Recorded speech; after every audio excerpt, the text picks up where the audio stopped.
I have an idea. Let's record a shitty intro. Just strum it. Okay.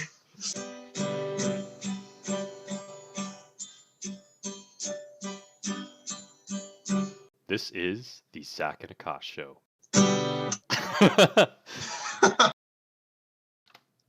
Good morning, everyone. Welcome to the Zach and Yo, Aakash yo, show. yo. It is Welcome. I'm frozen again. Great. Okay. It is a very nice one. Coming at you live from Connecticut. This is the show where we talk about cultivating the mind. I'm Zach. I am Aakash. Yay. So, And Akash, Zach is frozen again. of course I am. That's okay. See, this is all the reason to listen to the audio offline until we get better cameras. There are no cameras out, so I'm on hold until I get one. But gosh, what are we talking about today? Today, we are talking about Bitcoin.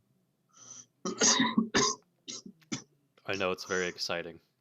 Oh, man. Bitcoin. That's my mouse. Bitcoin and the blockchain. This is something that's pretty big in our society today. And you hear a lot of people talking about it, but no one really knows what it means, what it's actually used for, except for a few major adopters. And to be honest, I don't really know what it means either, because Bitcoin is one of those things where the more you learn about it and the more you learn about the applications and just the blockchain, the more confusing it gets. You get more questions than answers, in my opinion. But I'm going to try my best to break it down for you guys today on the Wikipedia show. Hell So, yeah. Let's get started. I told Zach to ask me a lot of questions so we can keep everything as clear as possible. And I'm pretty much going to follow the Wikipedia format as it goes. I'll So pull up the article. Yeah, pull it up. That's going to help. I think I'm going to do that every show from now on. Dan says two big use cases, drugs and speculation. Drugs, speculation, and podcasts like these where we can talk about it. All right. Well, let's get started. What is Bitcoin? Bitcoin is what is known as a cryptocurrency, which is a digital asset. It's like digital money, and all your transactions are stored in something called a digital ledger. In this case, we're using blockchain technology to build something like Bitcoin. So in real life, whenever you spend money, your transaction is stored somewhere in something called ledger, which is where people look at what you spent. That's how the government knows what you're spending the money for, and it's how they know what to tax you for, etc., etc. That's why there's a difference between white money and black money. Black money isn't technically stored in this ledger. It's all done under the table. And that's why anything used in illegal activities generally becomes black money, because it's all cash spent under the table without anyone knowing.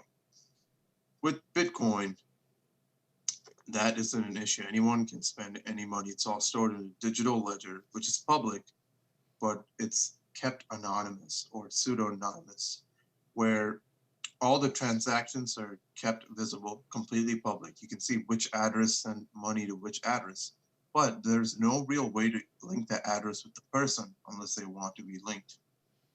I'll get more into that and how that's almost anonymous, but not completely. We'll talk more about that. But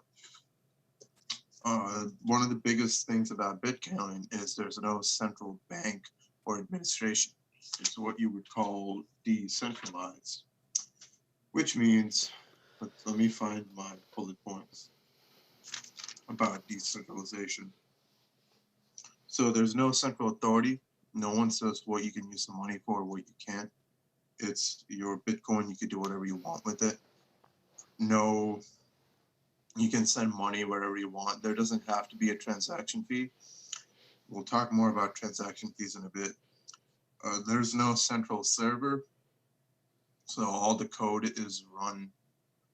Pretty much all the code that maintains the blockchain is run in multiple servers or computers called nodes. There's no central server, no central storage. The ledger is public, so everyone can see every transaction happening to verify that it works. Again, no single admin. It's open for everyone. Anyone can start mining Bitcoin. I'll talk a bit about that in a bit, or anyone can start buying Bitcoin and going into it. And again, anyone can create an address, or that's your, pretty much you can think about that as your bank account in the Bitcoin. And pretty much anyone can send money to anyone. So what the good things about that are, like I said, right now, if I wanted to send money to family in India, I'd have to go through a shit ton of regulations. I'm going to lose a huge percentage of that money to taxes, both in the United States and both in the India, especially if it's a large amount. With Bitcoin, I don't have to lose all that. I can send my money directly to India and they can pretty much use it for whatever they want. We're going to get into issues regarding that in a bit. I just wanted to give you a big summary of everything.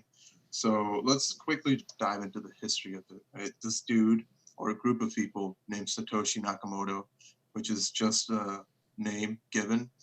The group or anonymous person published their paper under the name Satoshi Nakamoto. No one knows who Satoshi really is, not a real name. And they released open source code and mined the first block of Bitcoin around 2009.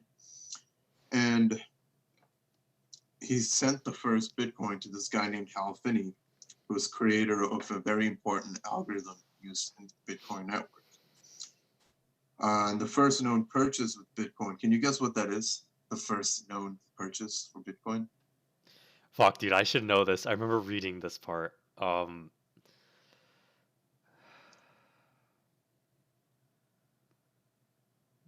I don't remember, but I think it was something funny. Yeah, it was 2 pizzas from Papa John's. Yeah, I knew it was pizza. Fuck, dude. I knew it was pizza. I was about to say it. And then after that was in 2010, and then Nakamoto also gave control of the Bitcoin network to Gavin Andreessen, all the control codes. It was still decentralized, but there were certain control codes. I didn't get too much into that. And then Andreessen wanted to make it more decentralized and give control to multiple people. And he was the founder of the Bitcoin Foundation as well, which I'm not really going to talk about, but it's an important foundation that maintains Bitcoin. Many black market transactions started happening 2011 to 2012. These were like the proof of concept transactions, where Bitcoin's price was 30 cents. Now, to put that into perspective, Bitcoin's price right now is around $9,000. Mm-hmm. And at its peak, it was around $19,000. So you could have gotten into it at 30 cents in 2011. Could have been a fucking millionaire. 2013 to 2016, the price climbed from about $13 to $770. This when regulations started looking into it too. Banks and the federal, forgot their name. Let me see if it's on the article right here. The feds. Yeah, pretty much. They started stepping into it and they wanted to put some regulation on it, but the whole point of this was to get away from regulation.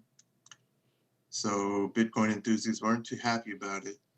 But still, they're not, since it's code running on the open market, they're not completely able to regulate Bitcoin. They're only able to regulate businesses who try to accept Bitcoin, or coin exchanges where you're able to spend your US dollars to get Bitcoin back. Again, more on that later.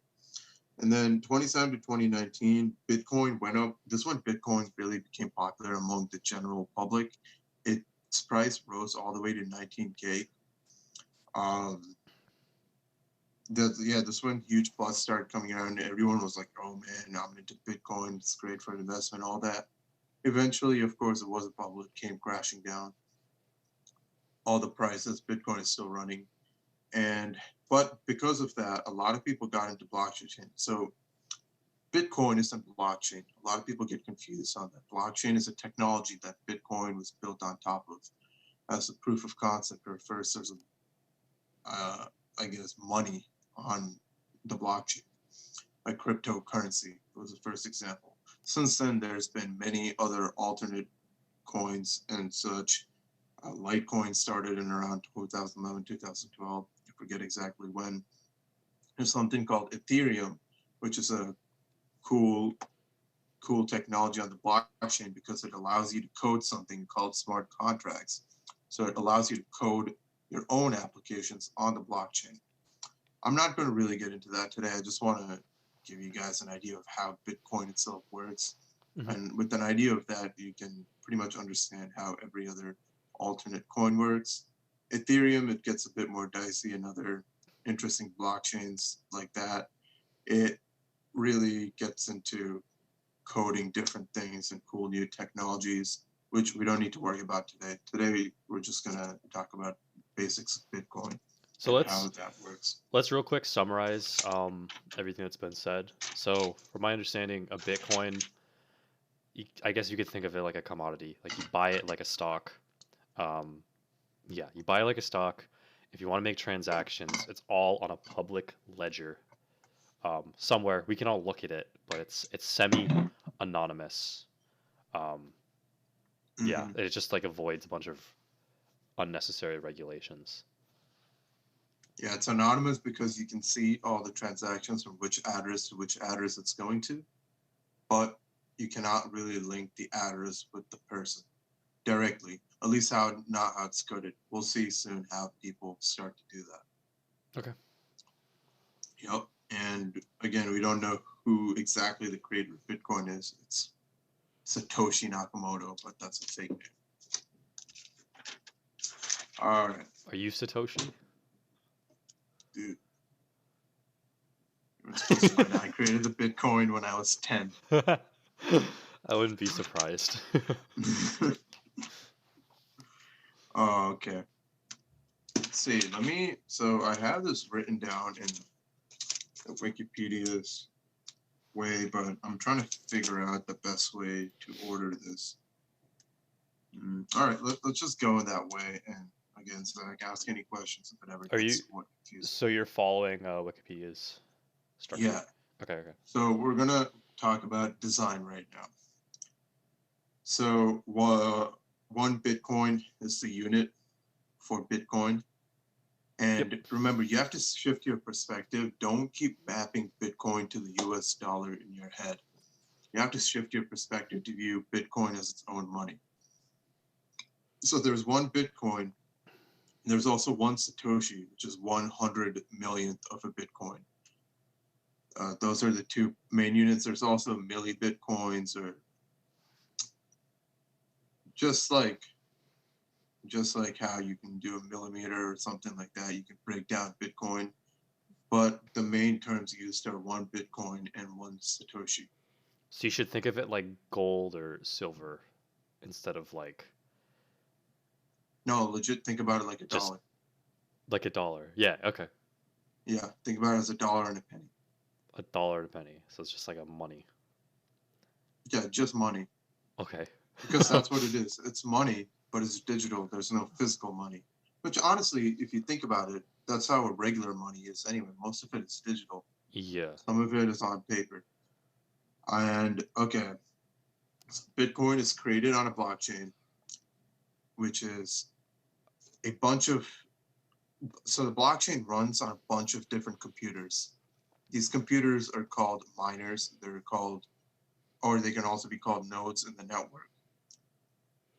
Each node stores its own copy of the Bitcoin public ledger. The ledger, again, is where all the transactions are stored. So I'm going to get into blockchain in a bit, but again, there's also things called transaction fees, which are optional. But so there are things in the blockchain called miners, which pretty much, let's call these miners, let's think about them as computers that help the whole network run and function, right? And you want to, if you're helping the network run and function, you want to be rewarded for it because you're using Mhm. computational power and electricity. So you can get transaction fees, but transaction fees are technically optional. You can choose to give a transaction fee if you want. And miners, what they do is they can prioritize transactions with higher transaction fees because they want to get the most bang for their buck. Okay. So that's incentive to mine. There's also further incentives. So let's talk about the ownership of Bitcoin, how you own Bitcoin, right? So when you get into the Bitcoin space, there's something called an address. You have an address. Each Bitcoin is mapped to a certain address. This is a public address. Anyone can see this address. This is the address that's stored on the public ledger whenever you make a transaction. A Bitcoin is again stored to your address. Now, this address has two parts. There's technically a public address and a private address. If you have the private address, you can instantly generate the public address through a mathematical equation. But the reverse is not possible with technology we have today. It's computationally not feasible. It's going to take forever. That's why it's really hard to hack into someone's address or find it because there are literally not billions or trillions, but a shit ton of possible private addresses. So you don't know which ones exist and which ones don't exist. And it's hard to brute force it in that sense. And with the public address, it's pretty much impossible to calculate the private address. Real quick, what does So, the address do for the right. non-computer people? So you can think about this address kind of like your bank account or credit card, right? When I want to send, say I'm sending Zach a Bitcoin, I can send it to his public address. But for the transaction to be valid, I need to sign it with my private Okay, address. gotcha. So we can Yep. think of it like in Venmo, everyone can see your Venmo account, right? Everyone can send you Right. something. You need to confirm it. That'd be your private. We think of it that way, right? Right. It's kind of like the confirm button, yeah. Okay. Or it's it's almost like It's your routing your number. pin to, yeah, to access your bank account. It's Okay. more the private address. It's your pin to access the bank account. But yeah, think about it in a Venmo perspective. All the public addresses and you clicking pay, confirm payment, is you signing it with your private address.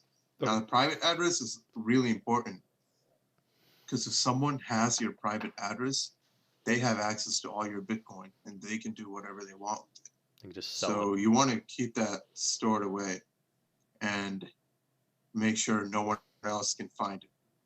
So that's key. Let's see what I got here. Yeah. If private, also if you lose your private address, tough luck. You're not going to be able to find. You're not going to have Bitcoin. As a matter of fact, in 2013, this guy lost his hard drive with I those heard about private this. addresses. He lost $7.5 million in Bitcoin. I think it was That's around 7,000 Bitcoin at the time. that's an L. Okay, so Yeah, one thing I'm confused about. Okay, so if you sure. go on Go for it. Robinhood, you can buy Bitcoin. I I have $4 worth of Bitcoin, which is like stupid. It doesn't. I just want to see what happened. Uh huh. What's my private address then? Because I don't know it. I could just sell it. Does Robinhood own them all? And then just So pretty much Robinhood is maintaining your private address. There should be a. I got to look into Robinhood. There should be a way where you should be able to get your own private address, but yeah, something like Robinhood, they probably manage your private address for you, but you just have Bitcoin. Now that's where it gets dicey with the privacy of it, right? So you know how I originally mentioned your public address is pretty much anonymous, kept away from you. With exchanges like Robinhood or Coinbase, the government regulation steps in and they're like, okay, if someone's exchanging the US dollar for Bitcoin, you have to give us their information. And they can use that to link you to your public address. So your transactions can be completely anonymous. interesting. Another thing too, Yep. though, by using Robinhood, I think for Bitcoin, it's not like we're not using Bitcoin as it's intended. It's become like speculation, just to like Exactly. no one. I don't think anyone buys shit with Bitcoin in like the Yeah, way it was made. it's almost become like a stock, Hmm. which is the issue. So let's. So come back to that Oh, later. also one more thing.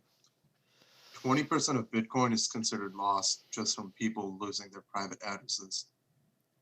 So it's just all gone. That's the issue with Bitcoin. If you lose it, there's never getting it back, and it's built in a way where you can only ever access a certain amount of Bitcoin, and there's no more. So there's a possibility that in the long run, I guess you could lose all the Bitcoin, but Just I like don't know. reset, or start over. Yeah. So okay, let's talk about the stock before we get too deeply into the blockchain, right? People often want to find out how Bitcoin is valued. All right, yeah. How Bitcoin is valued. Again, that's why you need to shift your perspective. The way it's intended, Bitcoin is its own money. One Bitcoin is valued at one Bitcoin. The people, and it's like regular money. Why does money have value? Because people are willing to spend it. You know that if you have some money and you give a certain amount of money to someone, you'll get some coffee beans, or you'll get a water bottle, or you'll get a cell phone, a certain amount of money. Bitcoin is the same thing. Prices are set based on supply and demand. Eventually, maybe a phone will cost one Bitcoin, or that's way too much, or maybe a phone's going to cost an eighth of Bitcoin. So think about it as own money. But with things like Robinhood and Coinbase, it's almost become like a stock. So Robinhood and Coinbase are called exchanges, which give you Bitcoin for your US dollars. Which, so here are the ways of getting into Bitcoin, right? You can either, those miners I was talking about earlier, the guys helping run the network, not only do they get transaction fees, but they also have a chance of getting Bitcoin for mining. Yep. So that's one way to get Bitcoin. Let me see where I wrote down all the ways you can get Bitcoin.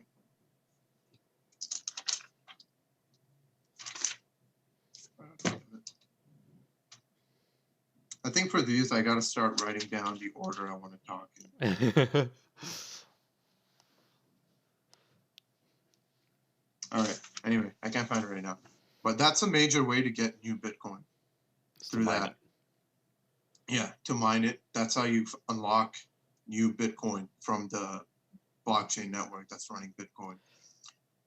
And another way is, again, for good or service, someone pays you with Bitcoin, like money. Someone mows your lawn, maybe you pay them with Bitcoin. You buy a phone, you pay them with Bitcoin, something like that. And the other person, they get a Bitcoin. Another way to do it is I can just give you my private address, like a gift. I can give you a Bitcoin, or I can transact it to you as a gift. So those are the only real ways to get Bitcoin as the network is intended, just how you give real money, right? It's either transferred or you make money for working, etc., etc.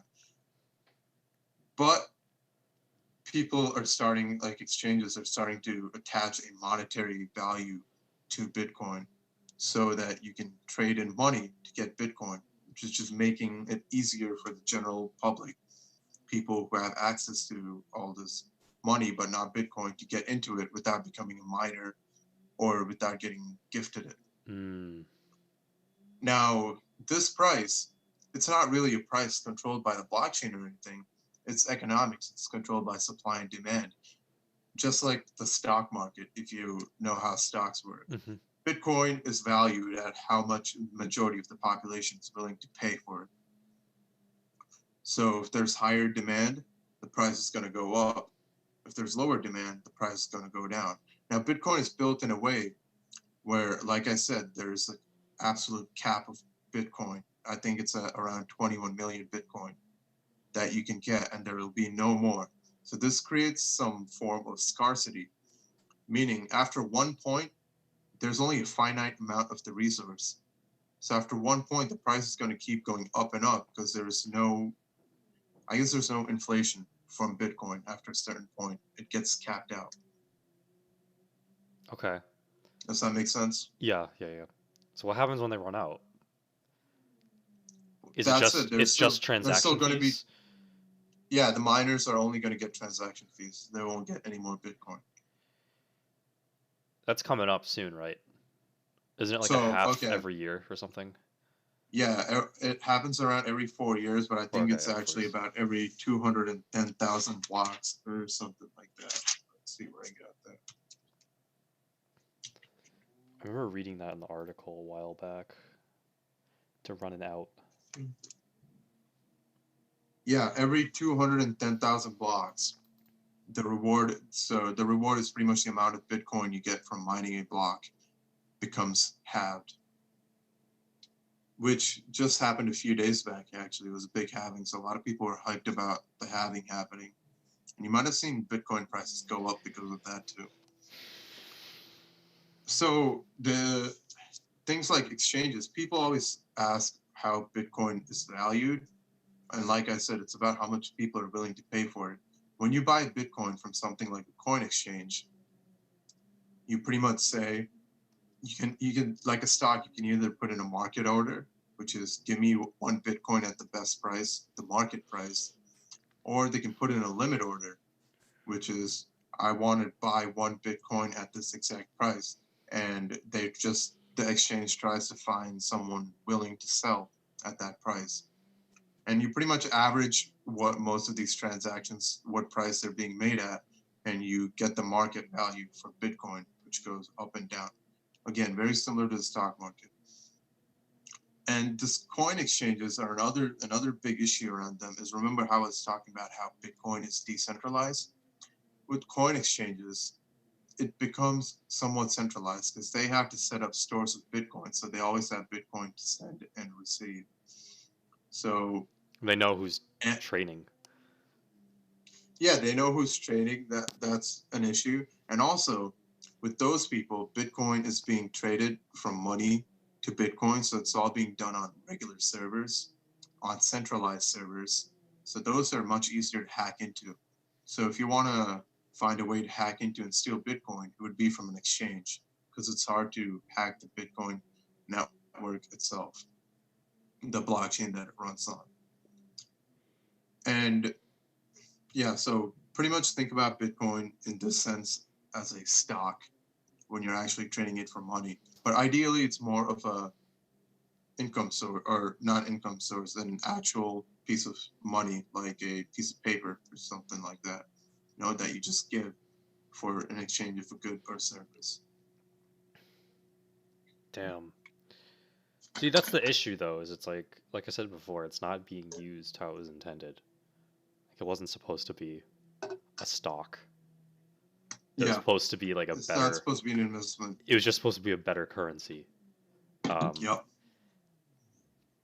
But it didn't happen. Or I don't know. It's early. It's only been like a decade or so, right? A couple decade Yeah, and a half now maybe. here's some issues with the currency too, right? Since Bitcoin is not completely, but pretty much anonymous, if you want it to be anonymous, a lot of illegal activity can happen with it. So Yeah, the one Silk issue with it Road. that gets people afraid about it is a lot of things like sex trafficking Mm-hmm. or drugs.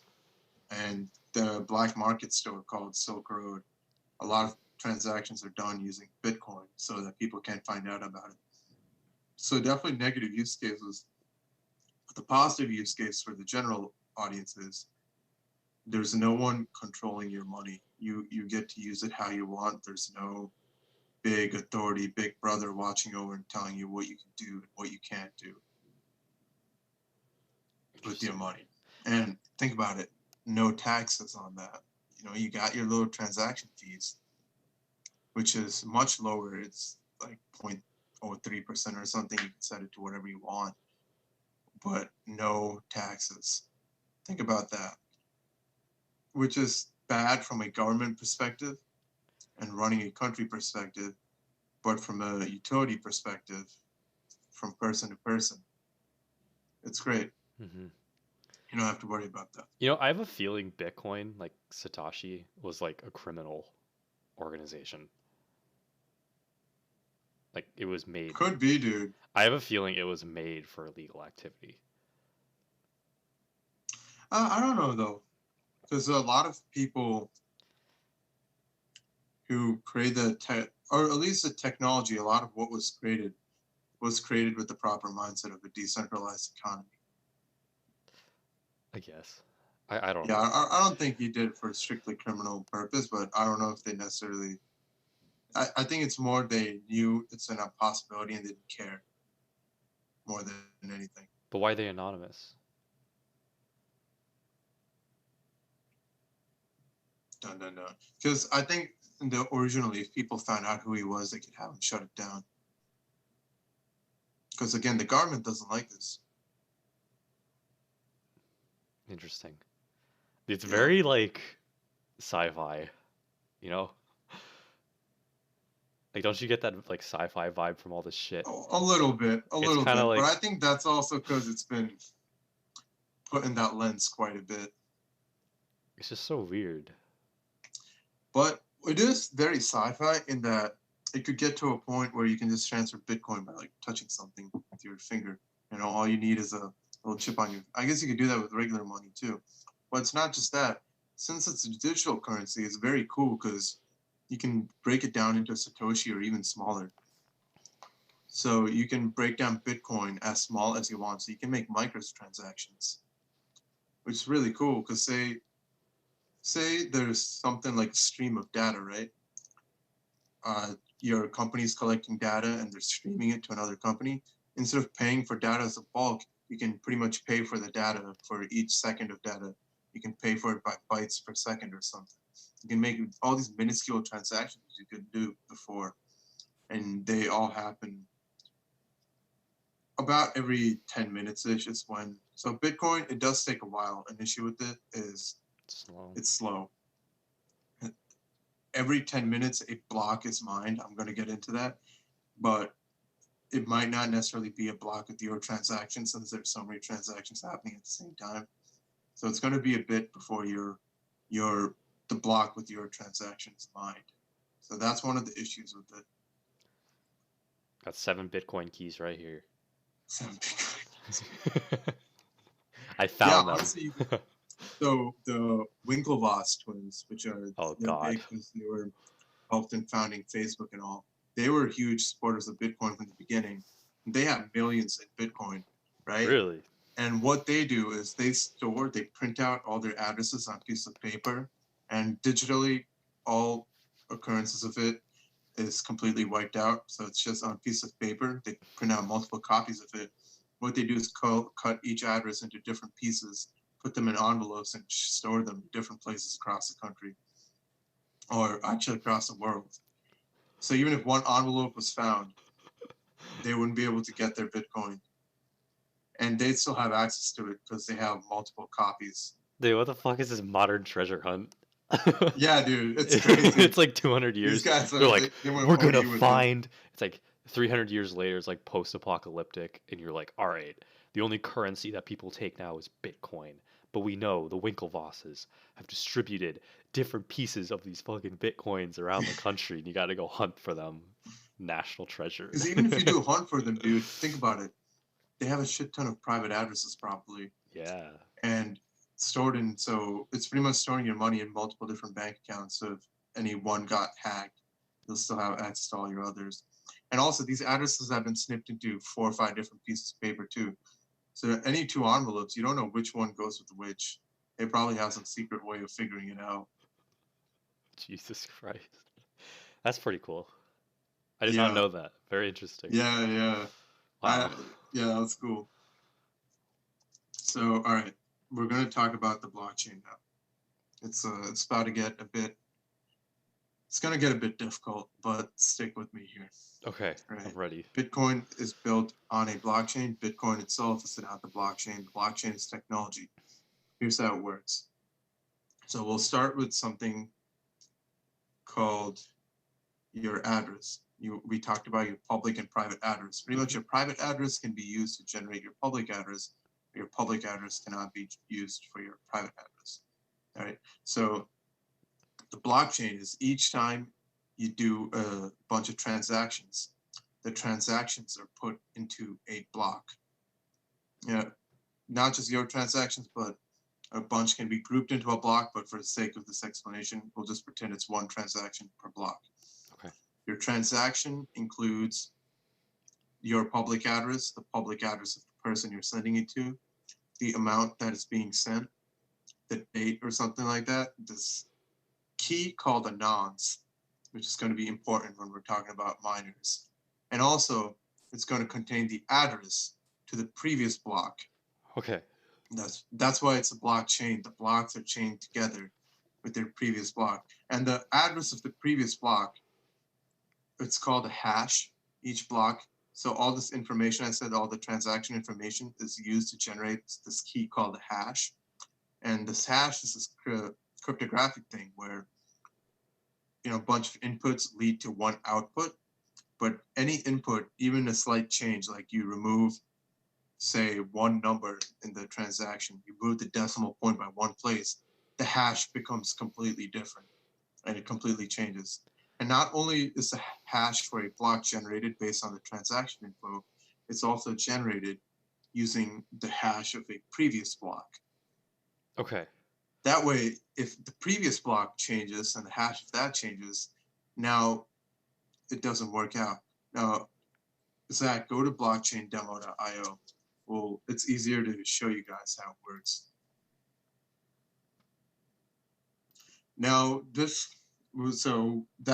think about that as just a blockchain, right? We haven't even gotten into all the nodes and anything yet. This is just how the blockchain itself works. The importance of this, again, is to make sure that no one can change the transaction information and get away with it. Can everybody see this in chat? I'll zoom in. Oh shit. Oh fuck X. Oh, I thought I stopped the recording. All right, yeah, it's visible. I have an idea. Let's record a shitty. I pressed the plus button. I'm afraid. Oh, I'll fix it later if I broke it. Okay. Yeah, just add a new block. All right. Type in whatever you want and add a new block. We're gonna buy drugs. Drugs. I'm gonna put it up. Oh, dude, it's gone. What's gone? It's showing our faces again. I know, it'll go back. I accidentally clicked plus. Oh, okay. Fuck. I might have botched the recording. Let me double check. Keep going. Keep going. Okay. You want to check that first? Or? Yeah. I'll do what you tell me to do. I can multitask. All right. Yeah, add a couple blocks. So as you guys can see, each block has that hash keyword, and each other block has a previous hash relating to the hash of the block before it. Again, the Genesis block is pretty much block 0, the first block ever. I think I fucked up. Restart. The recording? No, I fucked up the blockchain. What did you do? Let me restart. Okay. First block is drugs. Okay, that's the... Okay, we got drugs. Second block is pizza. Okay, now we have drugs and pizza. All right, you have drugs and pizza, right? Now, go back to the first one and just remove the exclamation point in the Genesis block.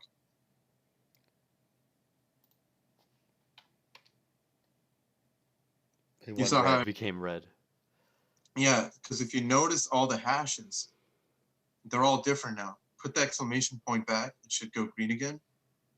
You notice all the hashes change. So if the hash is ever changed, even slightly, so if any block is changed, you know that something's broken and that you shouldn't follow the ledger anymore. You know the public ledger I talked to you guys about? That's what the blockchain is. The blockchain, the chain of blocks is the ledger. Now, break it again, but take the exclamation point back out. Now, you'll see that to fix everything again, you got to press the wrench button. In order from the Genesis block all the way to the other block. So the earlier the block you break, the more you have to fix all the other blocks as a hacker, let's say, to keep all those transactions intact. Now, this blockchain has like millions of blocks. So think about having to do that. So one way to get around that would be to just modify the top block, the highest block, so you don't have to maintain a bunch of blocks. But here's where the network comes Do you in. mean block 2 or Genesis block? Block 2. Okay, so block 2. So the block at the end of the chain, not at the Oh, beginning. so it's more like a stack almost. Like a linked list. Okay, whatever. But I don't want to get into it. We won't get into that. But Yeah. it's a stack of pancakes. Pretty much, yeah. And if you modify the bottom, you have to modify all the other pancakes. So you want to modify the pancake at the top. But okay. Again, this blockchain, as I talked about, is stored on a bunch of different nodes or computers, which is what the miners are. They're the computers the blockchain is stored on. So each time a transaction happens, all these miners, I'm not going to get into exactly how it works, but pretty much all these miners have to verify the transaction.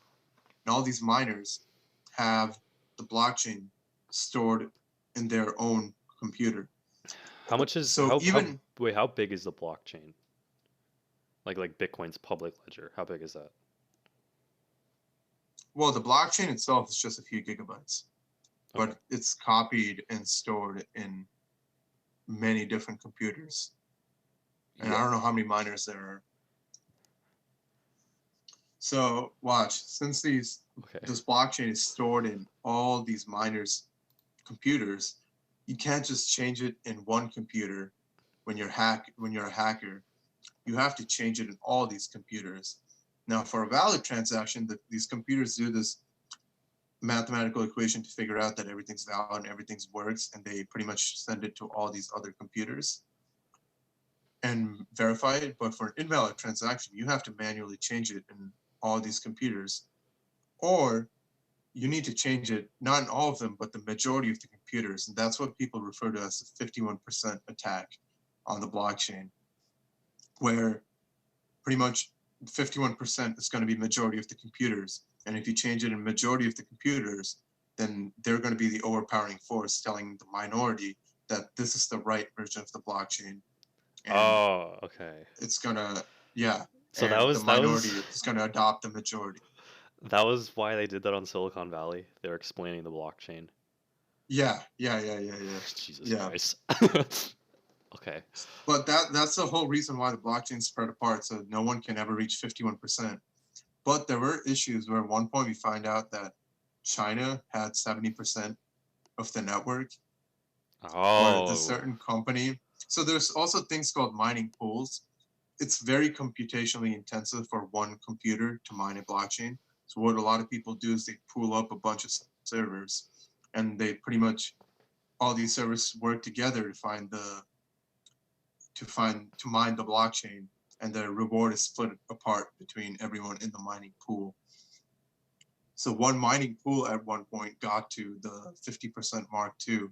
And this mining pool was good, so they capped themselves at 40% and they went low. But as you can see, it is possible for certain people to get to 50%.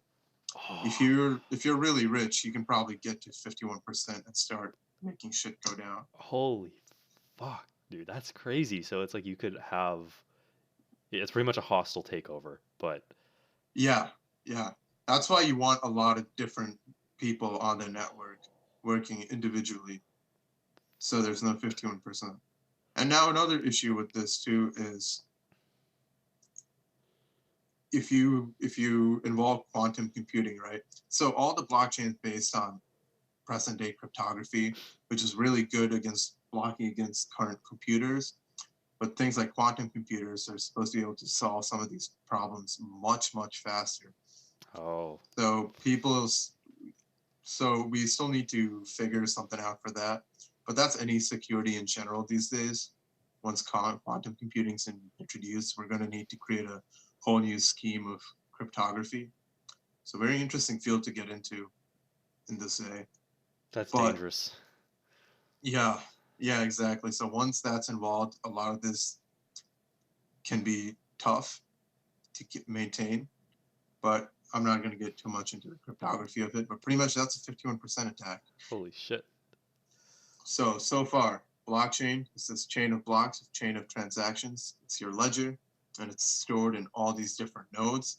And all these different nodes, as a reward for storing it, get Bitcoin and get transaction fees for mining it. So that's pretty much what the blockchain is, and that's why it's so important. That's why it's so secure.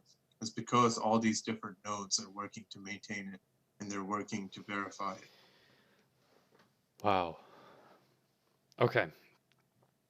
That's a lot, but I think we didn't go too crazy, so I think it was explained good. So you can think of Hopefully not, and maybe listen to it a couple more times if it's confusing. Because I know in the beginning, it took me learning about this like 5 different times over the course of 2 years before I finally somewhat understood how everything worked together. Holy fuck. I'm trying to make like an example in my head that's like on paper. Like think of like a physical representation. Like better than pancakes, but let's all right. but I Let's don't think think I'm gonna about come it up like with this, on the right? spot. So okay, I have this sticky note right here. Oh. Right. Wait, let me get mine. Hold up. I got mine. I got mine right here. Tell me what to do. All right. Okay. Sure. We'll make a blockchain. I don't really know if you having sticky notes plays a part in this, but we'll pretend it does.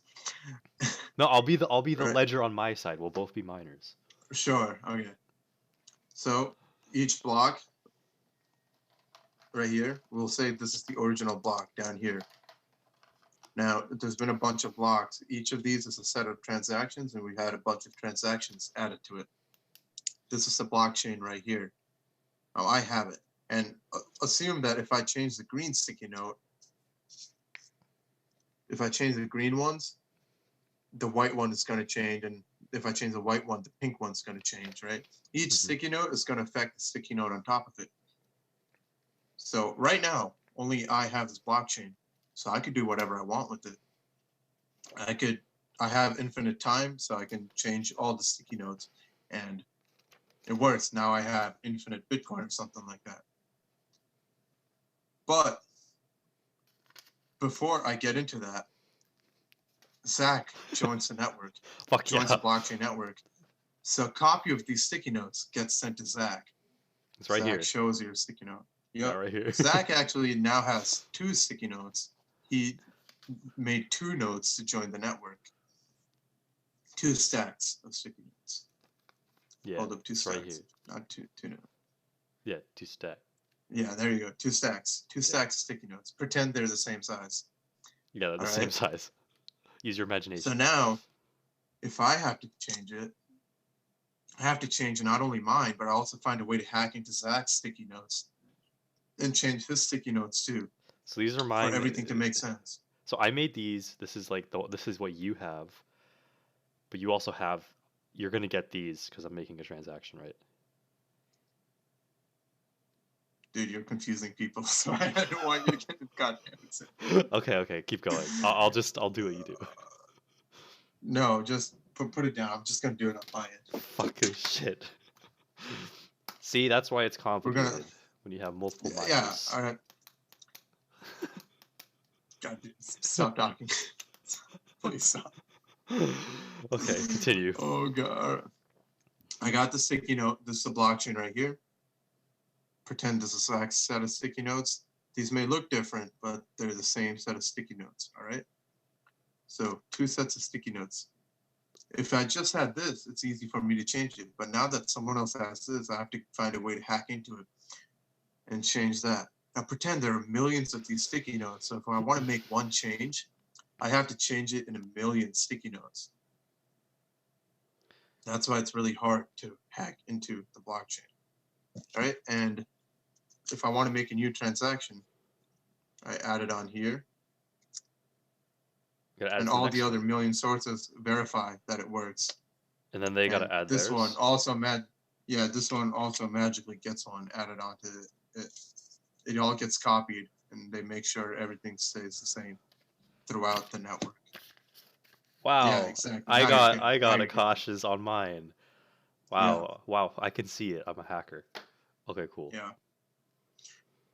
So that's pretty much, without getting too complex, there's a lot of mathematical equations, and the cryptography of it is really interesting, which I wrote down.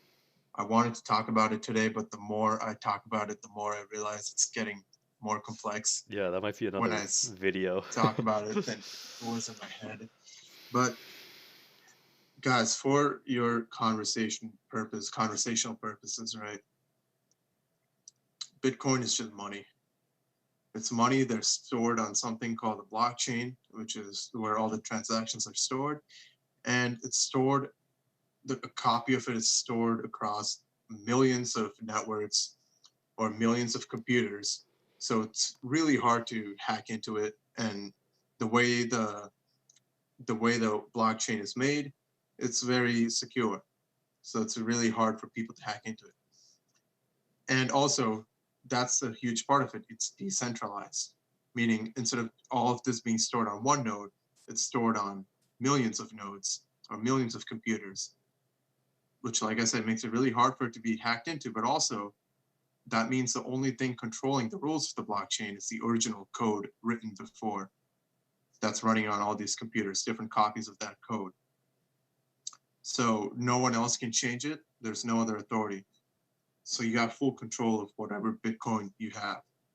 Where it gets dicey is when people start exchanging Bitcoin for US dollars. That's when pretty much any regulation can step in and say, put rules on it when transferring the US dollar, because they have control over that. So when transferring US dollar to Bitcoin in a coin exchange, that's when regulation can step over it. That's when some of this decentralization goes away. And you really got to start thinking about it in terms of money, where you're trading in Bitcoin. You do a job, you get paid in Bitcoin. You buy an iPhone, you pay for it in Bitcoin. It's Don't think about it in terms of US dollars. And the reason this could be important is because a huge group of people are pushing towards this digital currency for the future, because it's more secure, because no one else can regulate it, and you have full access to it. And some people say with something like Corona happening, where there's a huge push digital, and there's a lot of people say usually when something big like Corona or a war happens, there's a transfer of value, a huge transfer of value, where one pretty much value goes from one commodity to another. Like during a gold mine, gold became the huge value, and a lot of people are investing in gold. They're storing their value in gold. Right now, if you think about it, especially with Corona, right, to deal with it, what did the government do? They printed out a shit ton of money Mm-hmm. to pretty much keep the economy stable, which is fine in the short term, but in the long term, it reduces the value of money. For something, and a lot of economists don't like that. But with something like Bitcoin, there's no way of do that because the computer controls the supply. There's a limited supply of it. So you can't have any false inflation or anything like that. If pretty much the issue with that though is, so in that case, if you have Bitcoin, right, and if everyone works on Bitcoin, if you're broke, the government can't do anything to help you out, which that part sucks. And I gotta get more in touch with the economy of Bitcoin, but there's no bailouts pretty much, which as a collective group of people is good. As a currency, that's good, but for individual people's well-beings, that might not exactly be good. That gets more into the economics of Bitcoin.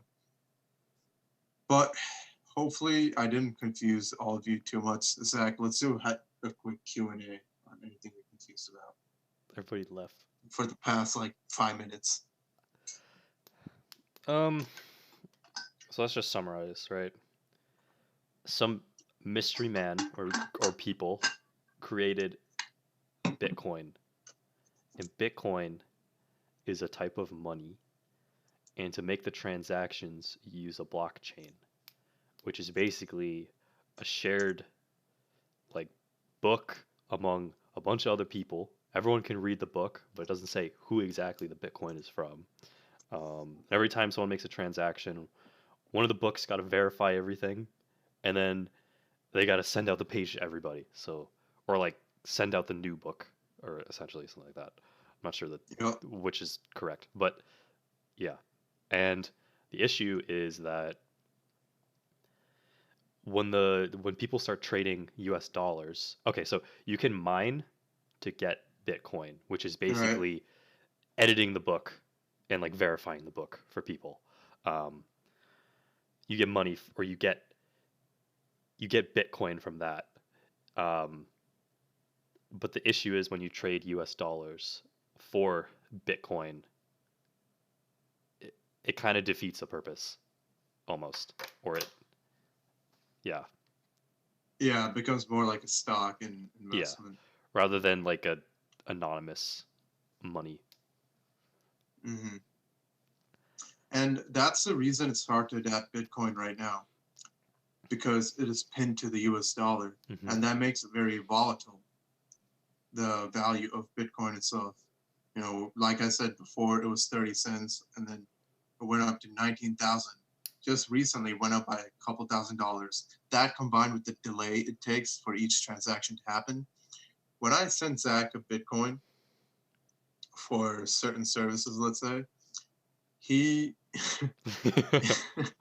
goddamn, when I send it, it might be worth $1,000 in US dollars. But by the time he gets it, it could either be worth $2,000 Or or nothing. $500. Yeah, or nothing. That's why people don't really. It's hard to adapt to it while you're still measuring it based on the US dollar, because its value is changing so much and stuff like that. But if you look at a Bitcoin as a Bitcoin and trade it like that, then that issue goes away. But then the new issue is, are a lot of people accepting Bitcoin? Uh, for any money to have value, you need to be able to trade it. But if no big merchants are accepting Bitcoin, then in that sense, it kind of loses its value. So that's a lot of things you need to figure out with Bitcoin. And of course, there's the whole issue with using it for sex trafficking or drugs and all of that. So it's definitely not perfect. And since the advent of Bitcoin, like I said before, a lot of other coins have been created to make it safer. There are some coins that are pinned to the value of the US dollar, so it's more stable. But again, pinning it like that, I think it still ruins somewhat some of the purpose for it. And yeah, a lot of the things like Ethereum let you make your own coins, et cetera, et cetera. It's a huge rabbit hole you can fall really deep into. But Wow. soon there is a change coming, and it might not particularly be Bitcoin. Could be some other network with some other coin that's faster, less volatile. Where Bitcoin is kind of like, it's like patient zero. It's a test coin. It's the original one that came out. People were able to play around with it to test it out. And we don't really think it'll go away because it was the OG and a lot of people have a lot invested in it. But that isn't to say there won't be a better coin in the future. And there's a lot in the works. So within the next decade, we're going to see new things surfacing. And if all this confused you, which it probably did, just rewatch it, re-listen to it, do your own research, read the Wikipedia article, really helpful, and just stick with it. Jesus. There are a lot of cool YouTube videos on it. Check out blockchaindemo.io, which gives you, which lets you play around with the blockchain, and I think they link you to resources too. I'm not sure. But any last words from you, Zach, before we wrap this up today? We went a bit over today. That's okay.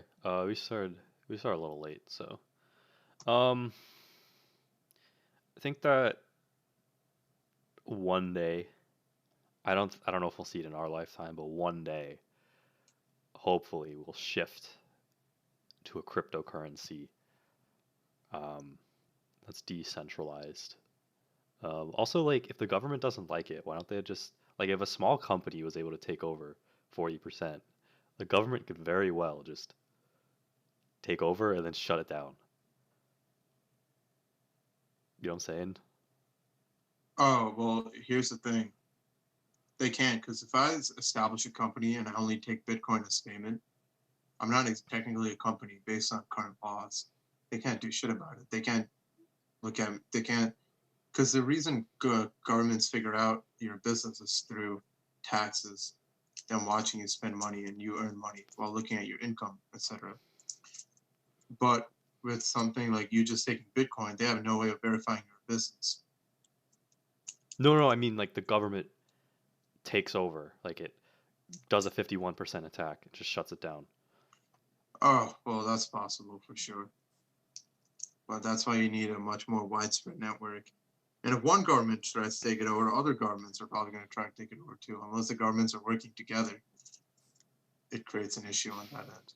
Do you think Bitcoin was a failure, or like it's not doing what we're supposed to be doing it, or I'd argue it's a huge success. I mean, because it gets people thinking about it, and in terms of gets people creating alternatives. It gets people thinking of better solutions. Okay. Spurred discussion and it spurred others to work on it, and I think that's a huge success. Amazing.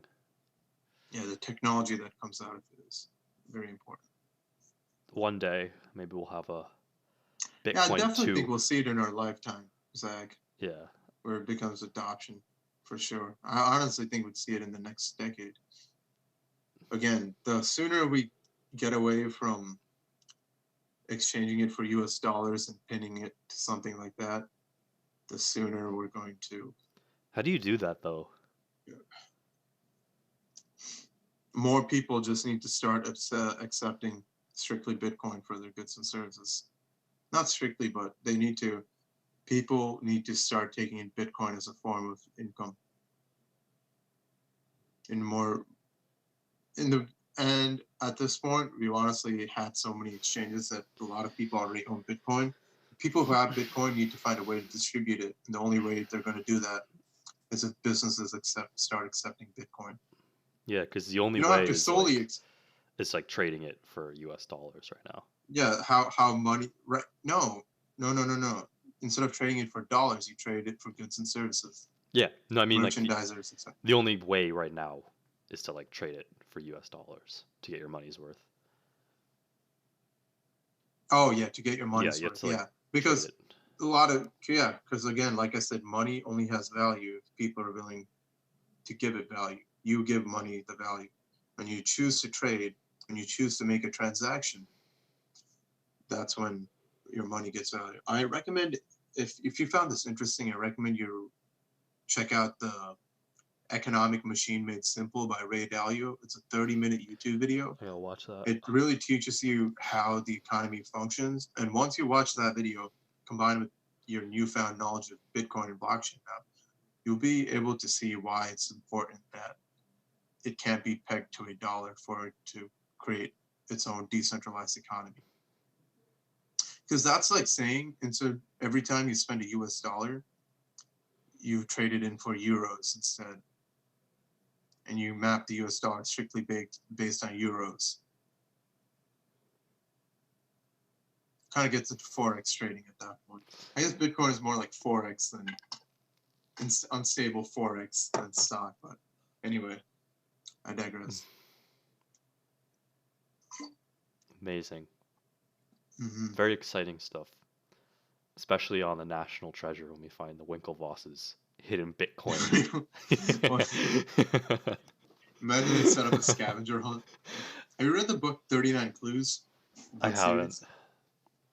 Is that like a fun book? There's these families, these ancient families, and one of the big mama with all the money died, and she sets the families on a scavenger hunt. They're all trying to kill each other to get money. What the hell? What the fuck? So the Winklevosses can do something like that.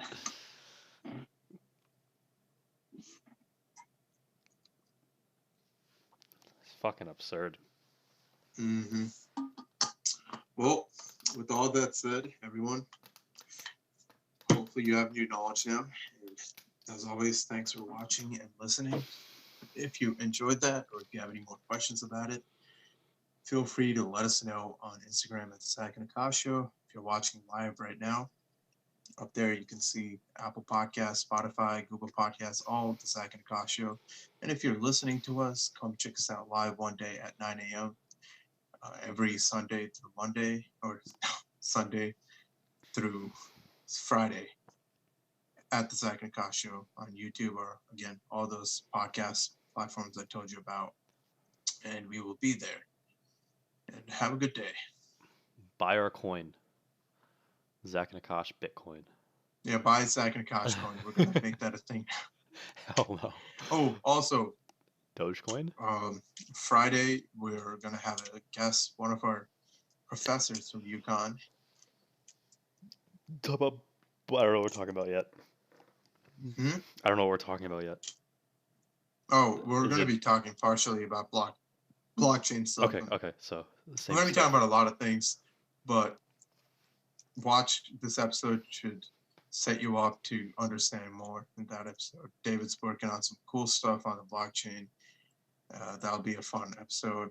And tomorrow is going to be something, as always, on your career and business, but it's TBD. Zach and I need to decide what it's going to be. So we'll keep you updated. Again, to get all the updates a bit earlier than the show starts, follow us at the Zach and Aakash Show on Instagram. Mm-hmm. That being said, we will see you tomorrow at 9 a.m. or whenever you choose to listen to tomorrow's episode. Bye.